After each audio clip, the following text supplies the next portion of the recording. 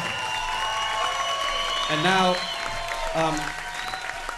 this next song is a disco song No, that's I'm out going of to be breath. sung. What's that? I'm like body rocked. I'm out of breath. So this is a disco song that Laura's gonna sing. It's called Disco Lies.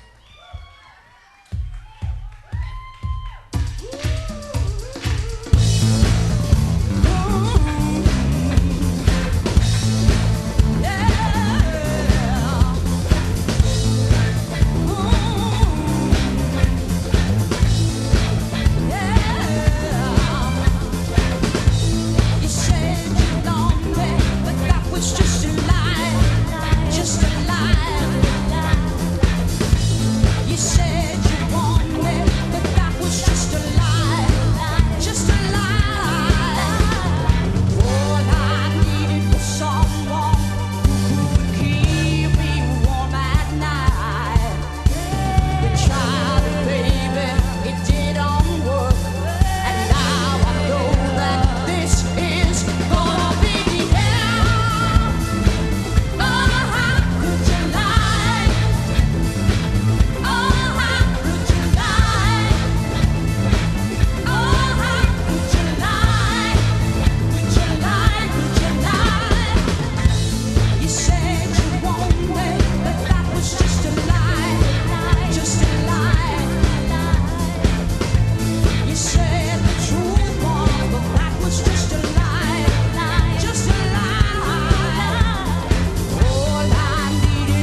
thank you, thank you. And now, I'd like to dedicate this next song to anybody here who's ever found themselves standing in a field at 5 o'clock in the morning, listening to big, beautiful techno anthems as the sun is coming up. And Laura, can you talk for a second? 'Cause I'm gonna go play drums, and I gotta walk back home. Is everyone having a nice time tonight? This is Aaron.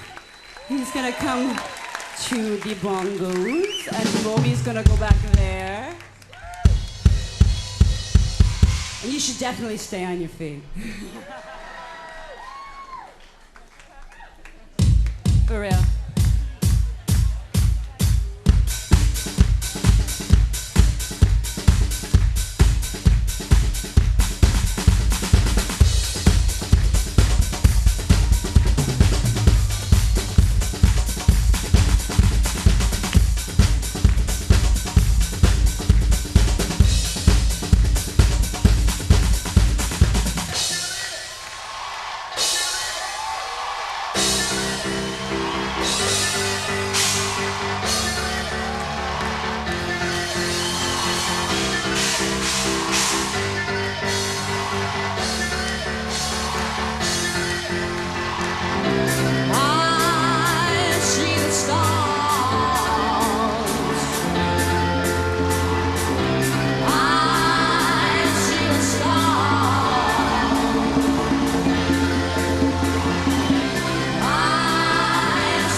Well, thank you. And now I believe Mr. Nic Harcourt and I are supposed to have a conversation on the couch. Is that right? All right.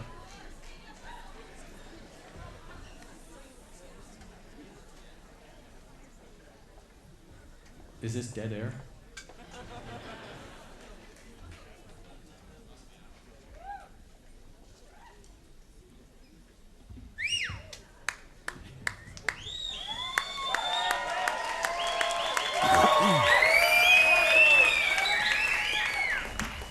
Wow.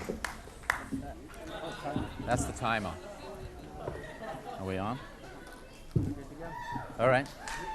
Can you guys hear us? Hello? You can hear us? Oh. Yeah. This is the clock because last time we did this I just talked forever, but that was because Sia wouldn't stop. But first of all, thanks for doing this. Oh, it's my pleasure. This is fun.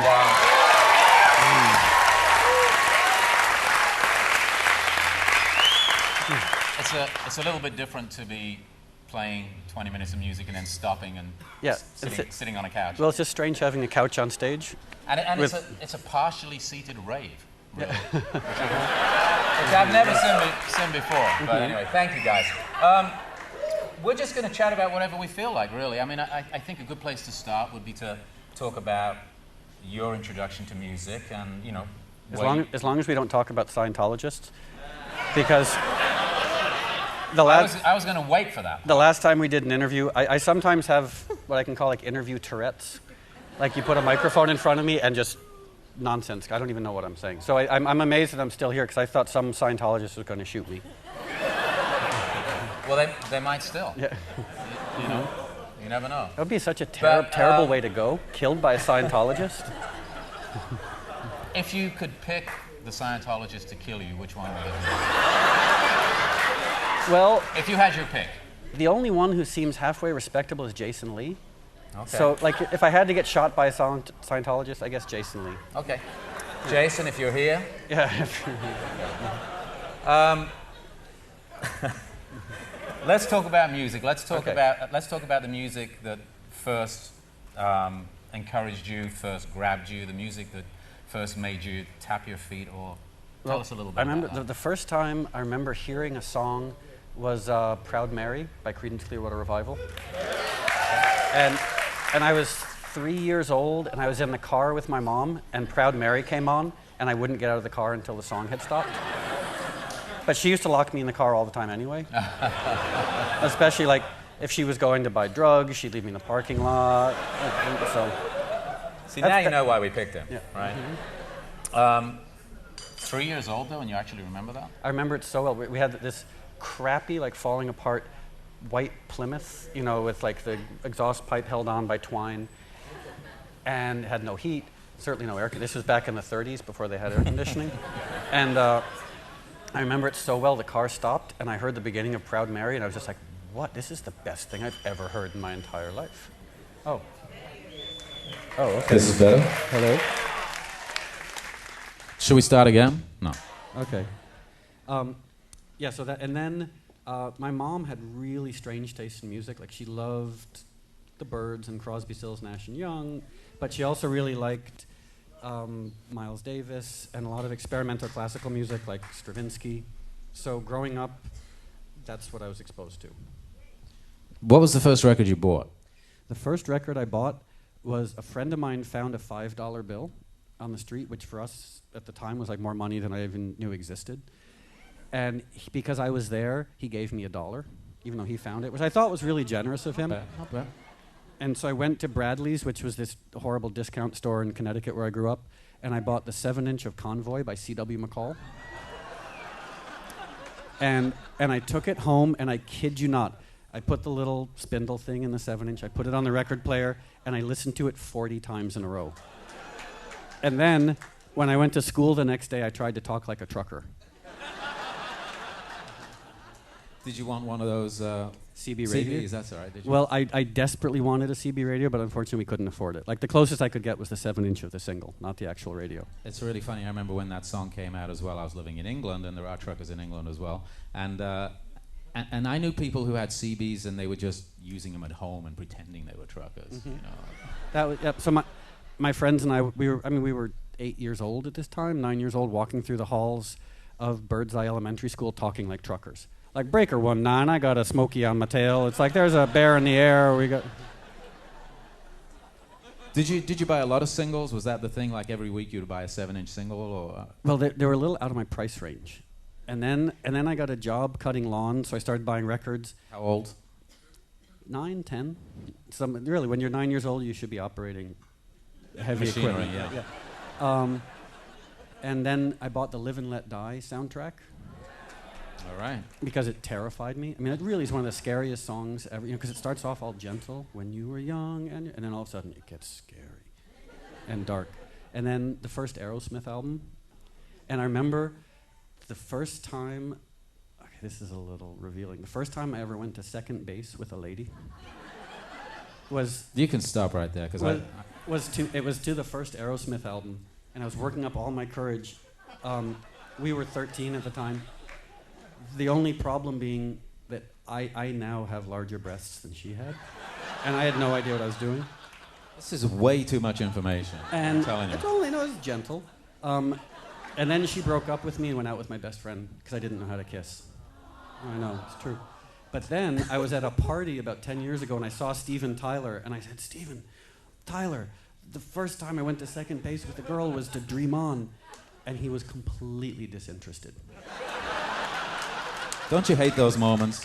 We've all had them where you meet somebody who perhaps meant something to you a long, long time ago, Yeah. and then you meet them and they're Like, just... I wanted him to say, whoa, great, because when we wrote that record, that's what we wanted Because 13-year-olds to do. he'd never heard anybody say that to him before, probably.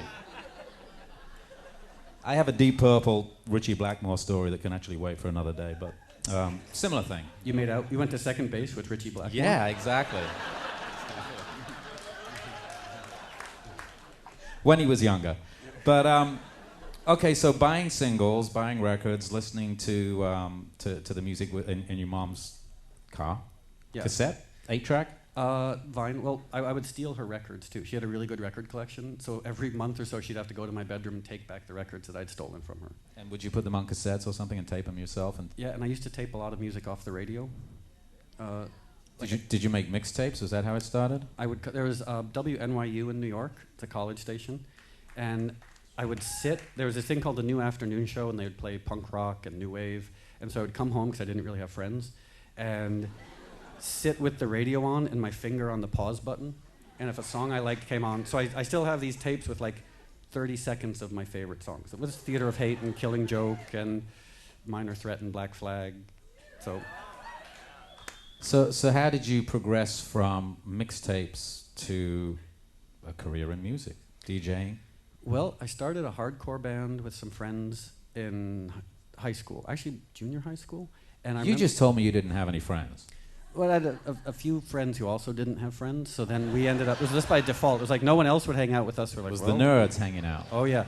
We worked in the AV room, and it is true. So I was the guy who would like push the film strip projector on the cart into the room and set it up and then leave. And in the AV room, we all had our own little cubby holes, like these little cabinets where you could put our stuff. And I'm not making this up, even as tragic as it sounds. For lunch, I would like put Joy Division on my Walkman and go sit in the closet and eat sandwiches and listen to Joy Division. He's an open book, this guy, I'm telling you. Mm-hmm. So, a hardcore band. I mean, what were you playing? Were you doing your own stuff? Were you doing Killing Joke covers? What were you We doing? started out playing like Clash covers and Sex Pistols covers, and then everybody had to do 12XU, the Wire song. Like Minor Threat covered it. All the DC hard. It was sort of like this. It's like the Louie Louie of the hardcore world. Like everybody covered 12XU, and but then we started writing our own music, and we put out a single called "Hit Squad for God," because we were the Vatican Commandos, and we were quite prescient in a way, because we were really upset about religious fundamentalism. But this was 1982. So you were way ahead of the curve on that one. Yeah. And then I started a new wave band with some quasi-friends called AWOL, and that was really inspired by Joy Division, Echo and the Bunnymen. Talk about disco. Well, disco? Yeah. Oh, I love disco. Okay. When Well- did disco enter your life? Well, there was that. I mean, I grew up with it on the radio, whether it was Donna Summer or the Bee Gees. And then in the early 80s into the mid 80s in New York, the club scene was really open. You know, you'd go to Danceteria, and the DJ would play a Clash record and a Donna Summer record and a punk rock song and a Johnny Cash song. So it was this really eclectic scene. And I think a lot of the musicians who came out of that scene have this sort of inherent eclectic approach to the way they approach. I just started feeding back. Hello? Your voice just got a lot deeper. Did it really? Finally, I'm 42 years old and I finally hit puberty. And you were here. Okay, so all that music, it all got filtered. Mm-hmm. And when did you decide it was something you wanted to do for a career? Well, I never thought that I'd have a career as a musician. Like, I thought that I would spend my entire life teaching community college and making music in my bedroom, that maybe if I was lucky, I'd have a girlfriend who'd be willing to listen to it. But I kept trying to get a record contract. So I in like 86, 87, I was really into the Smiths. And so I wrote all these sort of like angsty Morrissey-inspired songs, and I put a demo tape and I sent it to every record company I could think of, and I only heard back from one of them. At least you heard back. Well, it was a form letter from Disney Records, and it said, "We do not accept unsolicited material."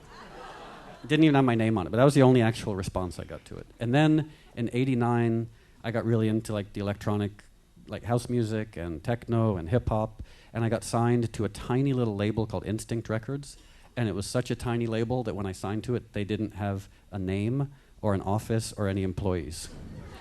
So it was like the mime equivalent of a record label. We started putting out records, and the first single I put out was called Mobility, which sold 1,500 copies, which to me was like a huge success. And then the second single was that song Go, and my pie in the sky dream was that maybe it would sell 2,000 copies. Even that seemed like obscenely ambitious. Like 2,000 people who would like go out of their way to buy a record that I had made. That's a gold record today. Yeah. Mm-hmm. Yeah, it's good times for the record business now, right? So you've been making records for something like 20 years now, then? Well, technically since 1983, when the Vatican Commandos, when we put out Hit Squad for God. Right. Yeah. Although they fired me very quickly afterwards because I was such a jerk. It happened. I was awful, yeah. Let's jump forward a little bit then and go. You know, obviously your original reputation beyond New York was as somebody who was into the electronic music movement, and then Play came along 10 years ago now, 1998. Is that right? It came out 99. 99. Yeah. And that record just changed your life, I'm sure, because first of all, it was number one in just about every country in the world. Sold more than 2,000. Yeah. Significantly more. How many did it sell? I think around 10 or 11 million copies. And it was the soundtrack for the year. I mean, I remember at KCRW, it's amazing. There's a lot of very different DJs with different places that they come from musically, but that's one of the records that every single DJ at KCRW played. And well, that's also because when I sent them copies of the record, bags of drugs and money were attached to it. Mine must have, my cash and drugs must have gone missing. But that gives you, first of all, it gives you a lot of freedom, I would imagine, because you're making some money. Well, it was really strange because the record that came out before Play was this album, Animal Rights, that was the biggest critical commercial failure I've ever had. I mean, I love it. It's the only record I've made that I actually really like. And that's how I met Laura as well. I was in a bar, and she came up and she said, "I really like your album, Animal Rights." You're in the band. And I was like, "You even heard it?" Like, it sold nothing. I think it's a really nice record, but it got 1 out of 10 stars in Rolling Stone. But then again, so when Play came out, I was a has-been. Like, my career was basically done. And Play came out, and it was this obscure record made by a weird bald guy in his bedroom. And it got really bad reviews. Like, I think one of either the LA Weekly or the LA Times, this is my favorite review of Play, came out, and it was almost like a Spinal Tap review. It said, "There's a song on this record called Why Does My Heart Feel So Bad? The answer is I just had to listen to this terrible record. That's one of the reviews you have framed and up Yeah. on the wall somewhere, I'm sure. Suffice it to say, I've never really been what you would call like a press darling.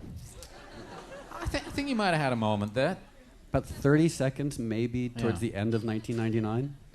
Do you like being the weird bald guy? No, I would much rather not be a bald guy. Okay. But What about the weird part? the weird part, I can't. My mom probably did acid when she was pregnant with me, so like I just. That's the second story I've heard like that in 2 days. I'm not going to say who the other person was, but... what I was going to say, though, is that allows you a lot of freedom. First of all, I'm presuming you got a girlfriend as well. Still single. Don't all rush the stage, ladies. But it gives you the freedom to be able to do whatever you want, right? Because you've got a record that sold a gazillion, you've got some money in the bank, and it gives you a lot of freedom, which you've actually used, haven't you, these last 10 years or so? It was interesting, because Play, when it came out, was supposed to be a failure. Like no one at the record company thought it would do well. I certainly didn't think it would do well. And when it became a success, I stayed on tour, and I started drinking too much, and I started going to like awful celebrity parties and hanging out with other celebrities. And I learned pretty quickly that celebrities, for the most part, are just like insecure people without much to say. You know.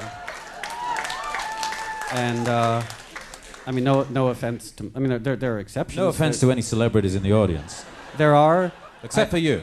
I have met some nice, smart, well-adjusted celebrities, maybe 2, who are friends of mine. Okay. But for the most part, like you'd go to these red carpet events or these celebrity parties, and you know suddenly you're talking about spirituality with someone who's like doing lines of coke and dating a stripper, and you're like, do I really want to hear about the Celestine prophecy from like the drummer from some 80s metal band? You know. And the answer is... The answer is yes, of course. Of course I do. Yeah. I will join your club. Yeah.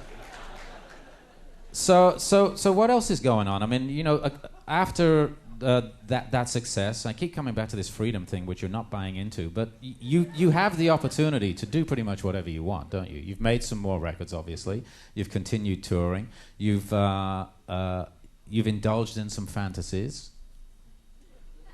Have I really? Musical fantasies. Playing with New Order, for example. Oh yeah, that was the single most exciting. Well, I have tons of like great name-dropping rock star stories. Just throw a couple out. Okay, so this is my favorite. I was on tour with New Order, and on the last night of the tour, I talked to Peter and Barney, and I said, we should cover a Joy Division song. And so I had to teach them how to play a Joy Division song, even though they had written it. And then, so we played the Joy Division song, and I got to sing it, and the last person who had sung it was Ian Curtis before he died, and John Frusciante and Billy Corgan came out and played guitar as well. So that was a good rock star story. Another good one was David Bowie and I played at Carnegie Hall. And to rehearse, I know I'm such a name dropper, but to rehearse, he came over to my apartment one morning. And so we were sitting on my couch, and I'm playing acoustic guitar, and I'm playing Heroes, and David Bowie's singing Heroes on my couch. Yep. I'm a lucky man. So what can we expect in this second set that's coming up? It's going to be a little different from the first one. Yeah, right? the first set was looking more at sort of like the electronic dance side of what I do, and now this is just going to get weird. Okay. We're doing like some very quiet, almost acoustic things, and then some weird psychedelic versions of some of my songs. There's a gospel song in there. It's just weirdness. So if you brought drugs, take them now. Before we go to that, what... But don't do the brown acid. The brown acid's bad, man. You're gonna freak out. Were you at Woodstock 1969? Dude, Woodstock was way too commercial for me in '69. Tell us one thing about yourself that we probably don't know.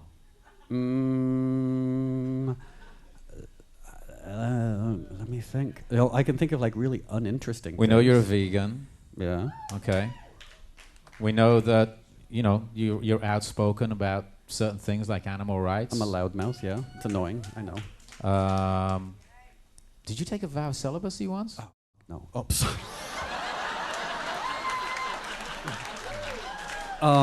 Not by choice. This is on a time delay, right? I don't want to screw up your FAA license or what is it? FCC? Yeah, it's the FAA license. That's what you have to have to run a radio station. You have to be a pilot. Exactly. You want to hear a slightly funny story? A friend of mine as a director was flying in from Canada, and he was going through immigration, and he was here to shoot a TV show. And they said, well, sir, why are you coming into the States? And he said, I'm here to shoot a pilot. And so he got delayed. I think that's funny. I apologize for swearing. I'm so sorry. If you guys get a fine, I promise I'll pay it. I feel really bad. It's fine. Okay. It's all good. But you didn't answer the question. Oh. One thing. Well, let me think. Well, maybe some people know this, that the way I got my name, Moby, is my legal name's Richard Melville Hall, and I'm named after Herman Melville, who wrote Moby Dick, who was my great something or other. And my parents, when I was born, looked at me and said, Richard Melville Hall is a great name for an accountant, but not for a 10-minute-old baby. And so they gave me the nickname Moby when I was 10 minutes old, and 42 years later, I'm stuck with it. That seems as good a place as any, I think, to thank you for doing this. Oh, this was fun. And your band and everybody else for being here. And our next set is coming up with Moby. Yeah, this is going to be the weird set.